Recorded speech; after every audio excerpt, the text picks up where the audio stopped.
আজকের recipe vegetable soup, যার জন্য লাগছে ব্রোকলি, ক্যারট, বিনস, মটরশুঁটি আর অল্প পরিমাণ পেঁয়াজ আর রসুন কুচোনো।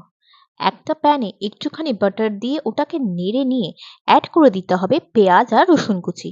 তারপর ওটাকে ভালো করে সতে করে নিতে হবে। ভালো করে সতে হয়ে যাওয়ার পর ওর মধ্যে অ্যাড করে দিতে হবে সবজিগুলোকেও ভালো করে সতে করে নিতে হবে। ভালো করে সতে হয়ে যাওয়ার পর অ্যাড করে দিতে হবে পরিমাণ মতো জল, সাথে স্বাদ মতো নুন।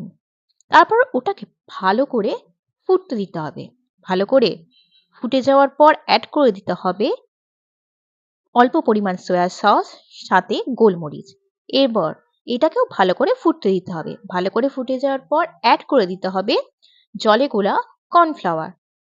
এরপর লাস্টের দিকে একটুখানি স্বাদ মতো চিনি অ্যাড করে ভালো করে নেড়ে নিয়ে ফুটিয়ে নিয়ে তৈরি হয়ে যাবে আজকের ভেজিটেবল স্যুপ।